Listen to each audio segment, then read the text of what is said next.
Support for the CivicSciTV network comes from readers, listeners, and viewers like you, and organizations such as the New York City Economic Development Corporation that works with local communities to create dynamic and accessible neighborhoods across New York City.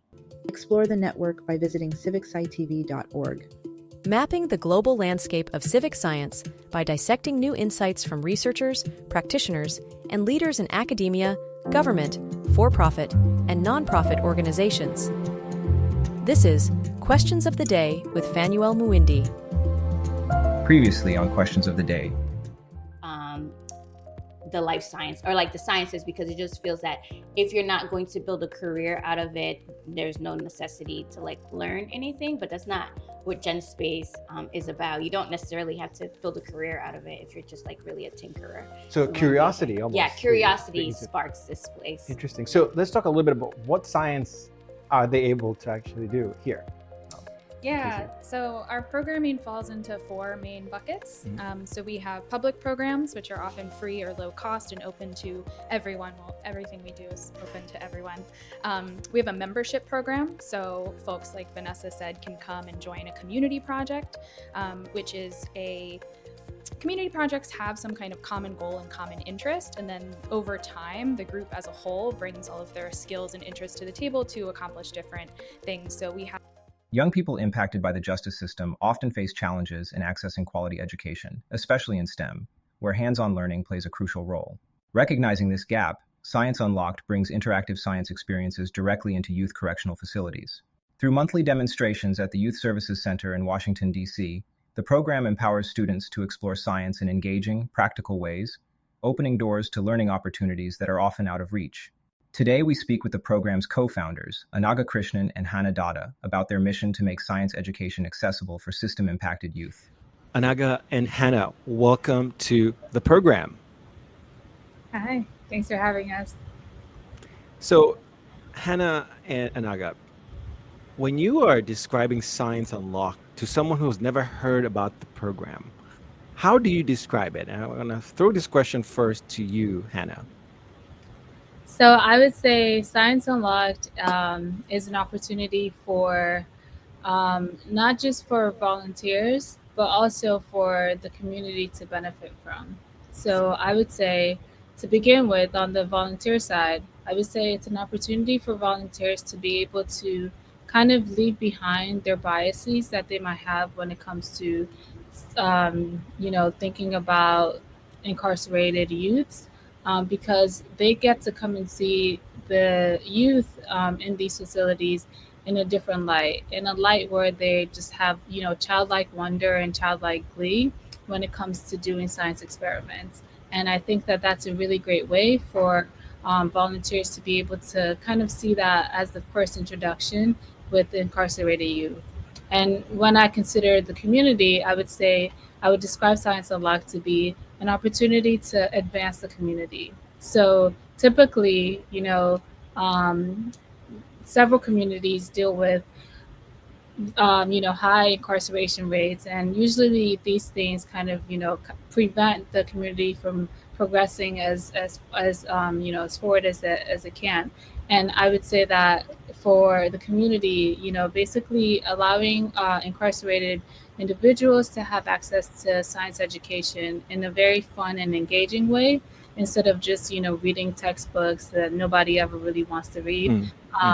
It brings interest and excitement for science, and it develops critical thinking skills and also just a love and passion for really just kind of applying, strategic thinking throughout their lives. And that can, move on to allow incarcerated people to kind of, apply these skills to their everyday life and prevent them from, basically coming back into prison and using these skills to progress on the community. So Anagha, I'm curious if you could take us back to those earliest days. What did you see? What did you and Hannah see that prompted you to say, let's create Science Unlocked?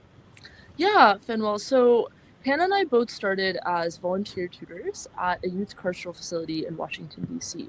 And so as part of a minority of tutors who had a background in STEM disciplines, Hannah and I would often help students specifically with their math and their science homework. And we would talk to students about their math and their science courses and their perceptions about science. And what we learned talking to students is that the vast majority of them really didn't like their science courses. They found them boring. They didn't really engage with the content. They would rather be in any other class. And so as scientists, Hannah and I found that a little disappointing. We wanted to get students really excited and engaged about science and really engaged in STEM. And so we started asking them, well, why don't you like your science classes? What do you do in your science classes? And we realized that our students in these highly secure facilities had never had the opportunity to do a hands-on science experiment. They'd never, looked at cells under a microscope. They'd never launched a bottle rocket, anything like that. And when we reflected on our own experiences in science education, we really thought about what got me interested in science in the first place. It really was those hands-on science activities. And we really wanted to have the opportunity to bring those really engaging and really enriching opportunities to the students at these cultural facilities. And so I think that really was the inspiration to create Science Unlocked and start our programming. Yeah, and things have changed quite a bit since you launched this initiative. I wonder, what do people get wrong or misunderstand about what you're trying to do? Have you come across that, Anagha? Yeah, that's a good question. I would say one of the biggest questions we get, is like, oh, like, do you want, you're trying to get every single one of these students to become a scientist. Like, y'all want science to be like the best class, and we definitely do want science to be the best class. But I think one of the goals that we set for ourselves is like, well, if every single one of our students, like, when they leave the facility and think about their future careers, if every single one of them becomes a scientist or an engineer or something like that would be awesome. We'd be thrilled. But really, our goal is to also help our students see that even if you don't become a scientist, even if you don't go on to study science in the future, science is still a part of your everyday life, no matter what you choose to do. And what we really try to do with our demos is connect the activities that we do to students' everyday lives and like students' interests and things they're passionate about. And so, for example, one of our most popular demos is a demo where students build a speaker using the principles of electromagnetism. So it's really cool because we see them bringing together like physics concepts and engineering concepts, but a lot of our students are aspiring musicians and aspiring rappers. And so it's so wonderful for us to really see students get excited to like build the speaker and then play their own music on it, like music that they created themselves. And so it's such a beautiful, I think, bridging of like our passions in science that we're trying to share with students, and students really being able to share their own passion for music with us. Yeah, and Hannah, so the focus is on incarcerated youth, is that right? Yes, yeah. For now, for sure, it's that's the main focus. We do plan on expanding later into reentry programs, but that still is kind of mainly dealing with justice impacted individuals. So and focused in the Washington D.C. area, right? Currently, it is, yeah. Yeah, and we will get to this later about the ideas of expanding the program, right? For sure, to other cities, but one step at a time. And so, is this a nonprofit? Tell us about the infrastructure that you've built around Science Unlocked, Anagha. Yeah. So one of our primary goals, and we'll talk in a little bit about expansion of our program, was really sustainability.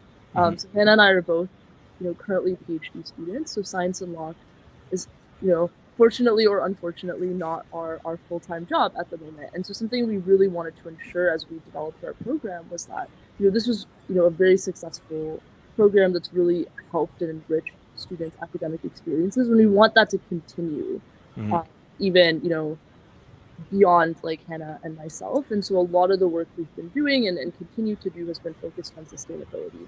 So we kind of started as an independent program.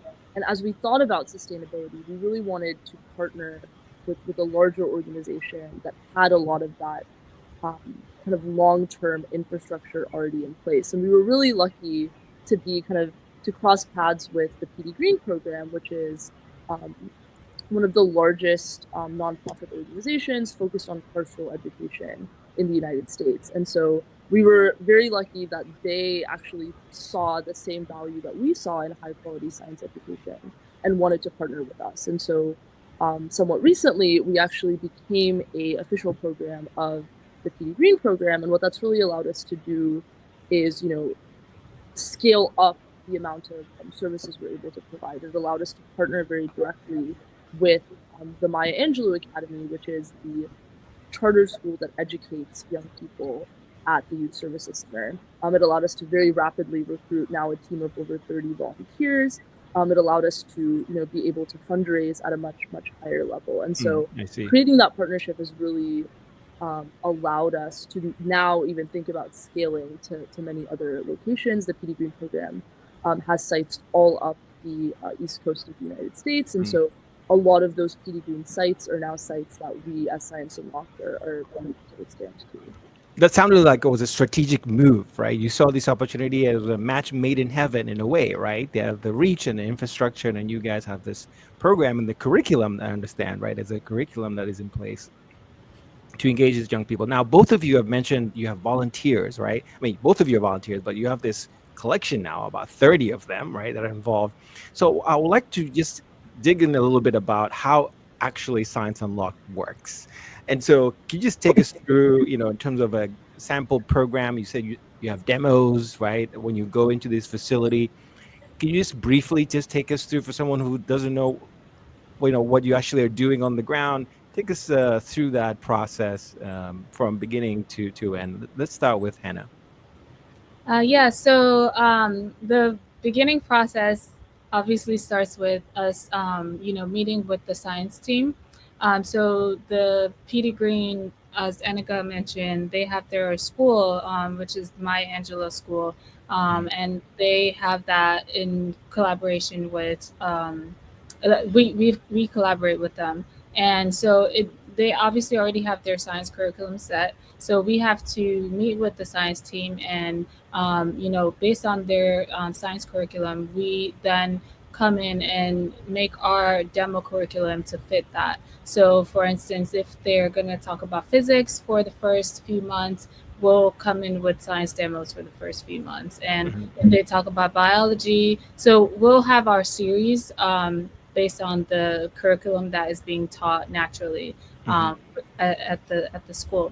So once we have our curriculum set, we then go ahead and pick a few demos that fit the series. So for instance, Anagha mentioned the speakers. That's in the physics series because it's using electromagnetism and physics concepts to build speakers. So once we have our series set, we come up with demos that we think that the students will find interesting. And we always do things that we know that they're going to like something related to music or also food. We've been doing a lot of food demos that teach concepts of chemistry and also biology. So once we have our demo set, we then, have our training sessions with the volunteers. So we have our we go through the whole demos with the volunteers so we can troubleshoot what might go wrong and so that everybody's on the same page. And once we have our demo session, we then, go in the following week with the actual demo, and everyone knows how to teach the students. Everyone knows, what the overarching topics that we're trying to cover from the demos. And so, those are basically like the start to the finish. Yeah, and from what I understand, you were recently micro-grantees, right? You got a grant from Research America. I was wondering, Anagha, if you can just take us through that application process or the theory about applying, right? Why did you apply, and what were you trying to do with that application, and what you were able to achieve with that funding?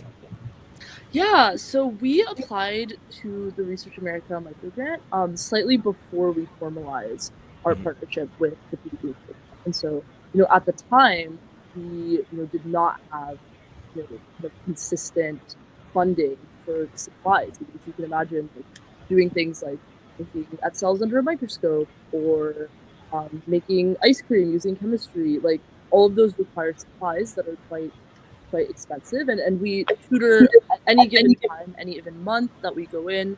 we see about 90 to 100 students, and so we need supplies for a large number of individuals. And so our kind of initial impetus to apply for the Research America grant was so that we could have money for the supplies for a lot of these things. And so we were really grateful to receive the Research America grant, which allowed us to, as I mentioned, both cover our supplies but also help all our volunteers get to and from the facility that we Just to make sure the audience understands, these are incarcerated youth learners, right? That you are all targeting and working with, right? So you're going to a facility where they are incarcerated. Could you just talk to us about that process as well, and how that changed the dynamic of what you're trying to do, Anagha?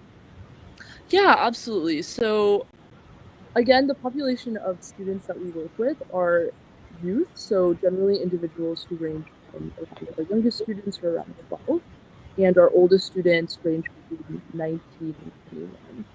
And all of these students are state required to attend school. And so what that means is, on the one hand, we have a lot of learners. Every single one of the students at the carceral facilities that we work at are being educated and do get to participate in our programming. However, we educate every single student whether they want to be in school or not. And so it often leads to students that may or may not want to be there, may or may not want to be getting educated at a particular time. One of the other big challenges we have is our students are educated while they're incarcerated. And so they have a lot of things on their mind that are not necessarily directly related to school. So our students will often be interrupted in the middle of class for a medical visit. They might be interrupted because of legal visits. They may be interrupted because of family or like personal things that are going on. Our students have a lot on their mind. And so in that kind of context, where students like often as well are being educated where they live. It's not like they're coming to a separate location to be educated. Like often they're being educated in the same room that they live in, that they like eat in, that they spend all of their time in. And so in those contexts, what we found is that it is so important to have something that really grabs our students' attention, really allows them to engage very directly, like engage with their hands with the material. And we found that being able to have these hands-on science demos that students are really able to directly connect to has been so great in like kind of getting and keeping their attention amidst lots of other perspectives. Because I think it's an important point here that you are doing this in their place where they're living, right? In their incarcerated facilities, right? And you're going to them. And so that's why I asked that question. I think the audience to keep that in mind. So I want to transition to thinking about the impact and what you're learning on the ground from doing this work, right? So you got this grant from Research America and you've been doing the work. I'm wondering if you can just tell us or walk through a couple of metrics that are telling you, giving you interesting insights or useful insights about what you're doing and its impact. So Hannah, you want to just give us your favorite metric and tell us what it's telling you and why. Yeah, so one part of the whole demo process is that the students have to take like a pre-test of 3 questions that basically have just knowledge questions about what the demo is teaching and like what science topics and concepts are we trying to make sure that they understand from doing the demo. And they do that, they answer those 3 questions before they do the demo. And then they do the demo and then they answer those questions again after. So we obviously you can imagine that we compare the grades from the pre and the pre-test and the post-test.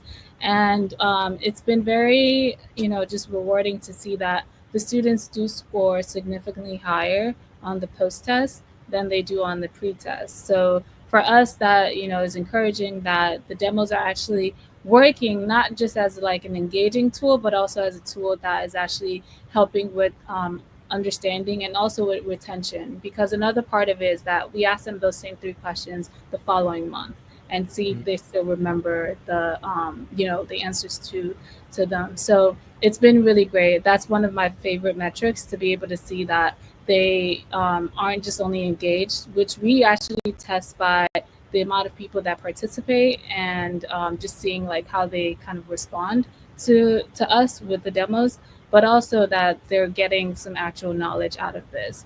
And I think another one of my favorite metrics would be just their critical thinking skills. You can see there's like light bulbs, just going off when they're like, they apply this to their daily lives. Like one of the demos we do with them is strawberry DNA. So they actually get to really see DNA, like, in tangible form. And it's so cool for them that they can say like, oh, wow, this is, what's in me, like this is my makeup. And so it's really great for them when they make those like light bulb connections. It's just really encouraging. So I would say those would be my two metrics. So you're actually looking at the knowledge delta, right, for pre and post, and you said you have 3 questions that you're asking them.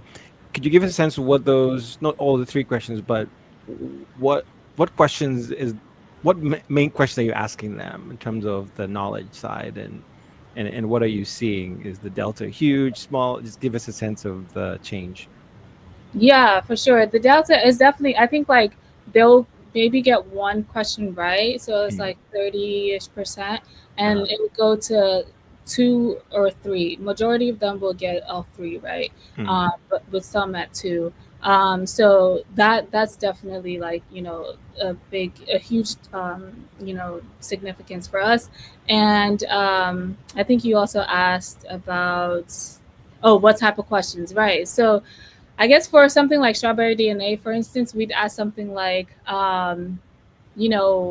what are the what are the components of DNA? So like, is it ribose or deoxyribose? Because we'll also like explain, what's the difference between DNA and RNA, because we go through the DNA to RNA to protein and the components. So we'll say what has DNA? So like, would a table have it, or would a cat have it?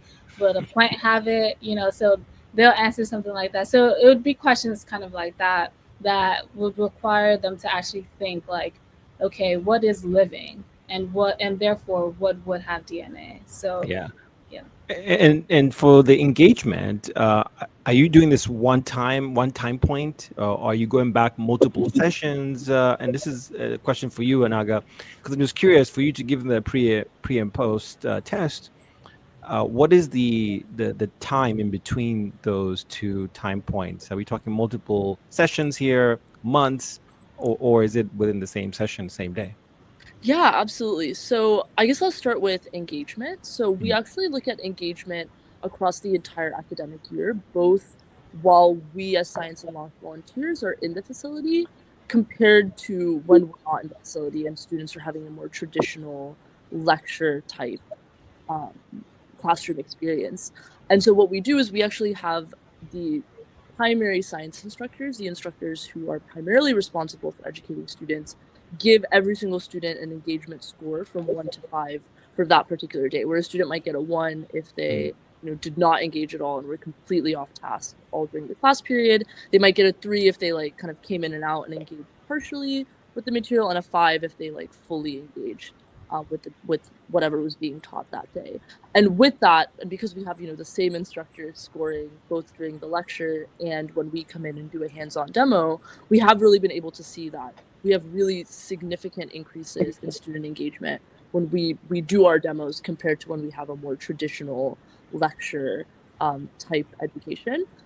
In terms of the timing for the assessments, we give students the pre-survey right before we sit. So like if we come in on Tuesdays, students take the pre-survey on a Monday, and then we usually give them the post-survey the day after we come into the facility. What we've also been doing more recently is we've been trying to measure students' kind of longitudinal learning. So do they still remember something we taught them a month ago, a month later? And so we actually, as part of the pre-survey for the month after, we'll actually also give the same questions that students had to answer the month previous. And so that has kind of been our way of measuring, do our students retain the information that they're learning in our demos beyond just the day after the demo?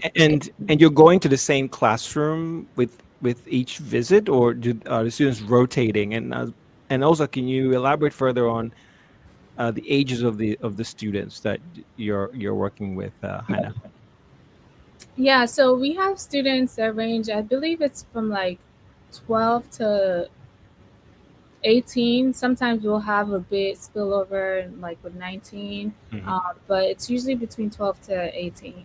And so there was one year, because this has now been 3 years. Woo! There was one year where we had it where, so they actually have a game room, like a recreational room. And we would just have them come to us in that recreational room. And we had a concern that they might like not like that because they associate this with like fun, and then here we are coming in bringing in like work. But we actually got really good, like they were pretty attentive because it was kind of like moving them out of like their living space into the space, and they just kind of knew that this would be what was going to be happening. So I actually saw that they paid attention very well in those recreational rooms. But this year they have been remodeling that room, so it's not been open to us, so we have to now do it in their living space. But they have been still pretty engaged, and I think part of it has to do with us just like being much more experienced with this and being ramping up the like reward of the demo. So I mentioned earlier we do a lot of food demos now and things like that, so there's a product that they get to enjoy and consume and things like that. So they are still very much engaged, because we were kind of worried that moving them out of that recreational room into their living space might kind of have these competing interests that Anagha was talking about earlier. But it's been pretty okay. Like they've still been pretty engaged. So yeah.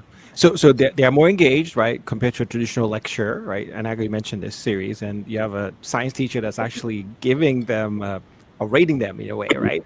And then you have a delta, you have a pre and post test that you're also doing. You're going to the facilities to do this training, right? You're also training your volunteers, whom I believe are graduate students, right? For example, there's a lot that's happening here for Science Unlocked. And of course, now you just told me about PD Green and you applied to Research America. Where do you find the time to do all of this? Anagha, you're both graduate students, you're busy, you're leading very busy lives. How are you doing this, Anagha? Well, I guess as a start, I will say the platitude that if you're doing something you really love, like you just find the time.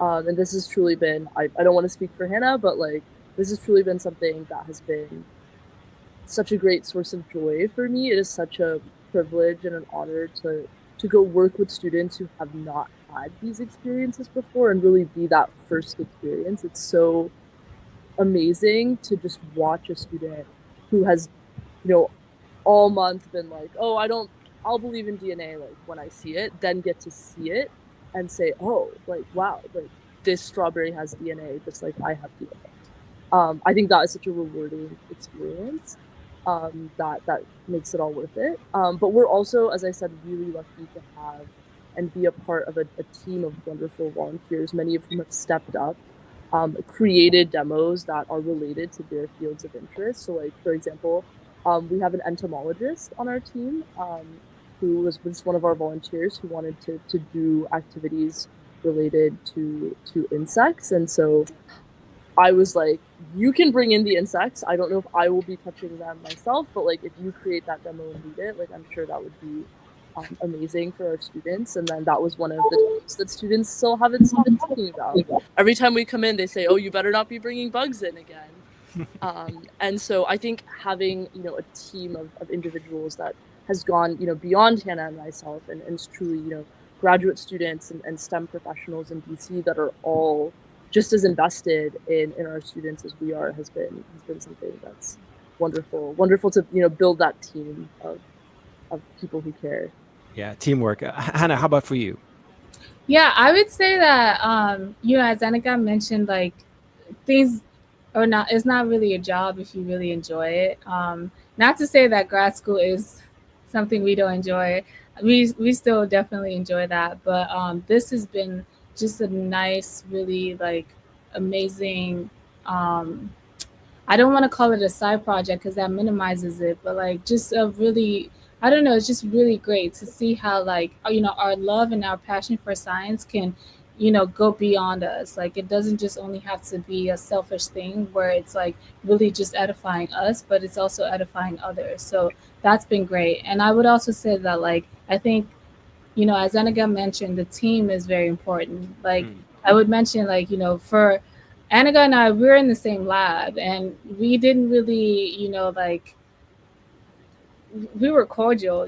We would have lunch sometimes, but we didn't really like have that one thing. But with Science Unlocked, we, like, we became really close friends. Like, I probably don't go a day without speaking to her. So I think, like, it's that friendship as well that also kind of has that, like, extra weight of, like, oh, this goes really smoothly because of the person that I'm working with and how efficient she is, and me, like, building on top of that too, like, seeing the way she works and me wanting to also, like, add to that. So I think it's just definitely the team, and definitely just the fact that it's just an enjoyable thing. And the kids, it's just, I don't know, they're just, I don't even know what to say about them. They're just like, just a huge source of joy, and they're just very, just like, just kids at the end of the day. And as I mentioned in the beginning, like, I'm just so grateful that this is my first introduction to them, which is just like, just happiness, and just like, just really wanting to please, like, because they want you to see it when they do something right. They want you to see it when their speakers work, or they have competitions within each other, like whose speaker is the loudest and things like that. So it's just like these regular things, right, that, like, we all kind of do as children or even as adults. And to see them do that is just, it really just drops all the biases that, like, we might normally have coming into, a classroom like that. So yeah. I'm curious, as you are now pushing this Science Unlocked forward, what are things that you are still wanting to learn, right? Things that you told me you have this wonderful evaluation program that is in place, right? Are there questions that you're still trying to answer for Science Unlocked as you're thinking about the future, Anagha? Yeah, so there's kind of two, I think, I wouldn't say questions, but I think like opportunities for that we have. So I mean, one of the programs we would love to build out is, we have identified students that are just so engaged. Like, every month that we come in, they're really excited to see, what are we going to learn next? They're really excited to see, how am I going to build off of this? And what we would love to do is have the opportunity to work with those students to help them do science kind of from an inquiry-based perspective, and have them kind of develop a longitudinal project that they can work on kind of over a longer period of time, where they really get to drive the types of questions that they're asking. So it's not us telling them, hey, today we're gonna, create like a contraption, drop eggs, like, and see if the eggs don't break. But it's really them saying, okay, this is something I'm curious about. This is something I've always wanted to know, that, like, I'm gonna kind of drive the direction that project is going. So that, I think, is one of the pilot projects that we would love to do moving forward, is really helping students kind of build their own project and have kind of an independent study. And then the other thing, of course, I mean, we're always thinking about sustainability and growth. So one of the things we would love to do is be able to expand and generalize our program. So there are, for example, there's actually 3 facilities in Washington, D.C. that house youth. One of them is an adult facility that has a small population of youth in it, but then there's also a facility more focused on reentry. And so we would love, I think one of our plans for this upcoming year in 2025 is actually expanding to that second reentry facility in DC to really see, okay, we have this system that really works quite well at one of our facilities in DC. How generalizable is that to the new facility? And then can we codify some of our technologies so that we can then build this out? So this is something that's offered at all of these facilities across the United States. And I think being able to codify and kind of set up to have that bigger launch is something that we're really looking forward to moving to do in the future. So capacity, the one word that stuck out to me is basically capacity building, right? To do all these things you just mentioned, right? And maybe to even bring in proper staff, right? Again, to increase capacity. If you're talking about, I don't say global domination, but essentially expanding your programs, right, to places, for example, like Boston, where I'm based, right? And so, by the way, that's something excited to seeing that you're thinking about that, because PD Green does have a site here, right? Yeah. Capacity, right? It keeps coming up. Hannah, would you like to elaborate on that? What would it mean if suddenly Science Unlocked was able, right, to get some of that capacity support, whether it's a grant or people? Yeah. Where would you get? Where would you all deploy it first? Let me ask you that question this way: where would you deploy such resources first, Anna? Yeah, no, that's a great question, and one we've been thinking about heavily these past couple months. I think you just got to follow the money, like wherever money is, things happen. So I would say with a lump sum of money, a substantial lump sum of money, we would first put it into personnel. I think, for Anagha and I, we have a huge investment in this, right? Because we co-founded this. This is something we definitely want to see through. We believe in it, and we're okay spending, such and such amount of hours per day on this. We're not too sure if a volunteer would be like willing to I guess see it as through as we've been seeing it so far. So with someone having a small stipend, or however much, to incentivize them to kind of play the role that we're playing right now, I think that's kind of where we're seeing that we can sustain this for now, because someone who's getting paid to do this would have a reason to want to kind of push this, and at the bare minimum at least do what we're doing right now. But the hope is that they would seek out things and seek out other grants, and apply for them, and things like that. No one is really going to do that without really an incentive, and as I mentioned before, we're incentivized because this is our baby. Someone else would probably need some money. And that's a word for those funders who are watching or listening to this. Tip right there. Anagha, I'm curious, 5 years from now, where do you see Science Unlocked? Yeah, so 5 years from now, I see Science Unlocked at every single one of PD Green's partner sites, which includes sites in about, I think, 7 states and Washington, D.C. And if I may be a little bit more ambitious, I also see it expanding beyond some of those PD Green sites, and I really see us forming partnerships at basically all of the cultural facilities that PD Green is already at, as well as some new cultural facilities that we've formed partnerships with our sites. And by the way, like, Boston is definitely included in that. I mean, that's great. Boston, I think it's great to hear that, right? That you're thinking about Boston and expanding here as well. I want to push that a little bit more in terms of what would that mean, right? To be at that scale, and what kind of resources would you need? Yes, we know we need funding, right? And as I mentioned earlier, there was a curriculum that you guys have built, right? That is in place, and you're continuously learning new things. So in terms of capacity, tell me more about partnerships, because I'm finding it hard to imagine doing this without partnerships, right? You're partnering with PD Green, and then of course you have to work with teachers in these facilities, right?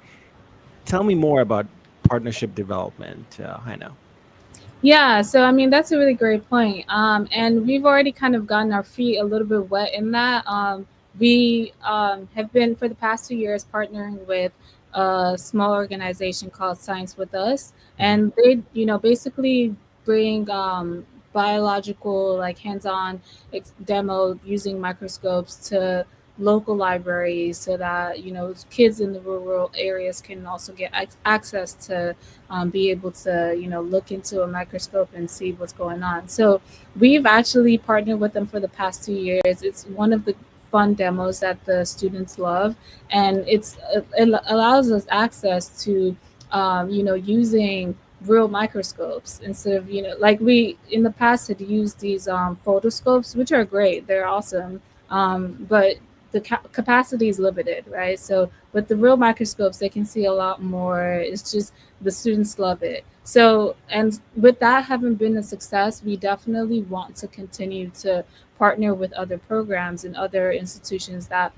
have like really great access to supplies. And another one that we actually also partnered with recently is BioBits. So they basically have this kit that teaches you the whole like central dogma. Like you see DNA and then replication and then RNA and then translation and transcription. So it's been really fruitful with that. So we want to continue this, definitely. We want to continue this because at the scale that we're imagining and wanting to be at, we definitely are going to need, access to unique and amazing supplies, and also just access to like, different types of, curriculum and different types of, demos that the students will love. Like we would love to do like a space demo, because the kids do talk about that. They like, because with the advent of SpaceX from Elon Musk, they all talk about it.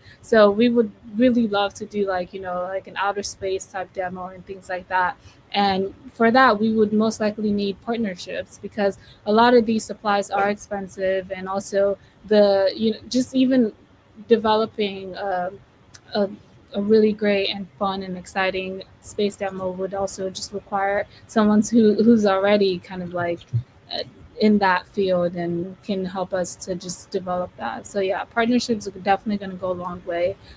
Yeah, because it plays into more demos, right? More time with the kids, and especially you mentioned earlier you want to track them for longer than what you've been able to do, right?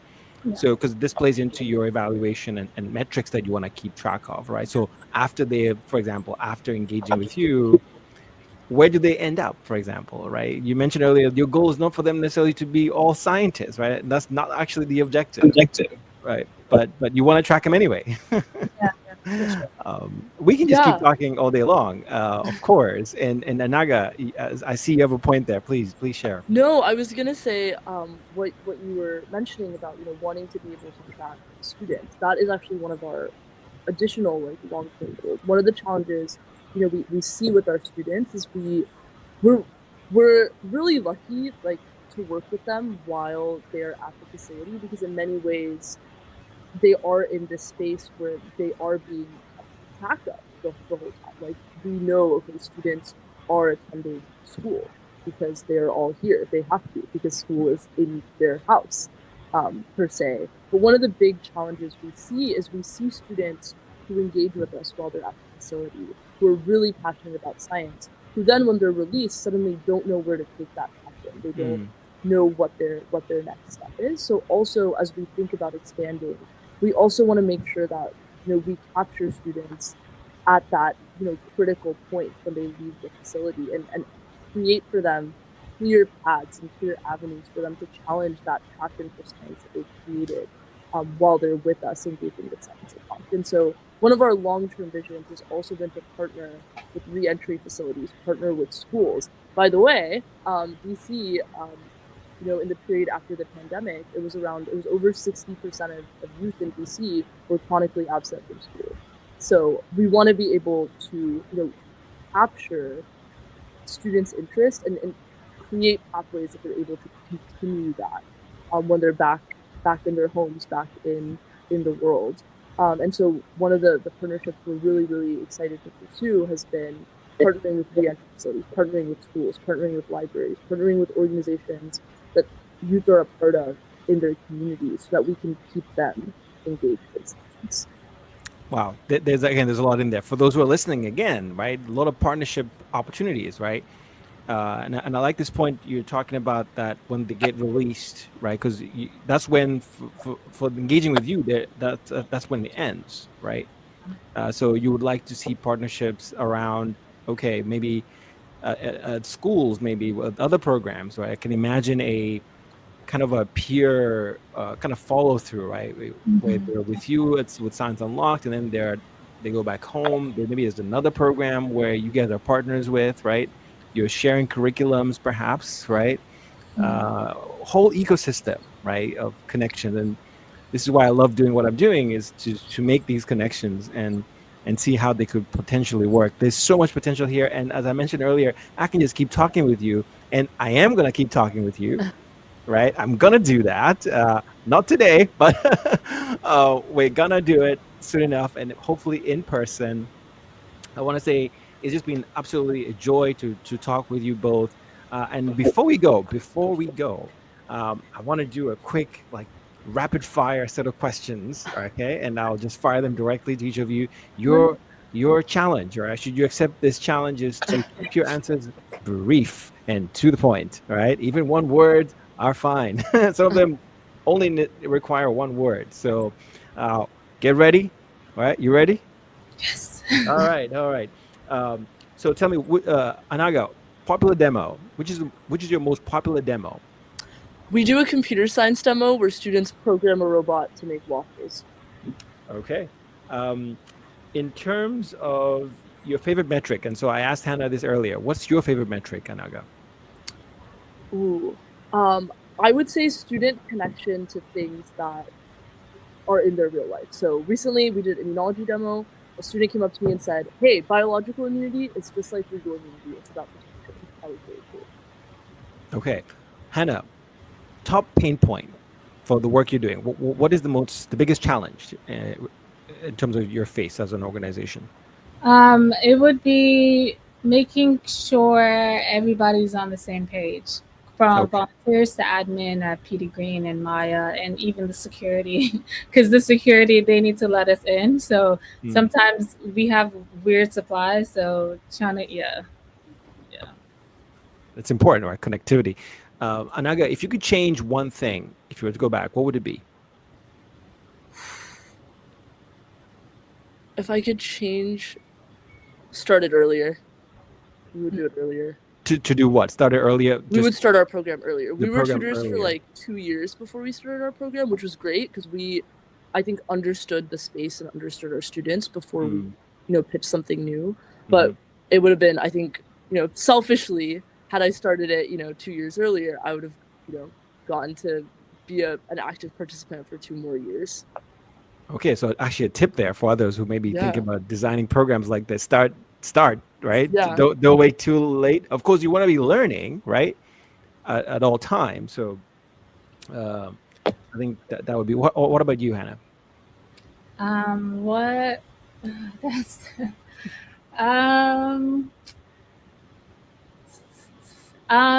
guess like being bolder about asking for large sums of money for the program. I think, because I'm always like, oh yeah, this is really cheap because like, we just need these supplies and we can reuse them and we can like sort of pay out of our own pockets. But I think like for sustainability reasons, like large sums of money and being bold about asking for it. Yeah, it's uncomfortable, but you need to do it, right? Yeah. What would you want to tell the public about this program, right? You have their attention. Imagine for a second you have their attention. What would you want to tell them, Anagha?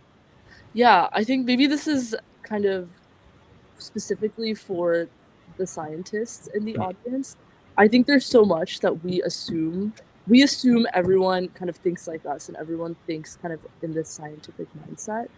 And, for us being able to go out and engage with individuals who maybe did not have the same educational opportunities in science that we did, we really began, I think, to understand that a lot of people don't think about the world the same way that we as scientists do. And being able to find a common language with them is so, so important when we think about scientific literacy, when we think about scientific communication. Wow. I want to say a massive thank you to you both for taking the time to chat with me. I really appreciate it. Thank you to both Anagha and Hannah. Thank you for having us.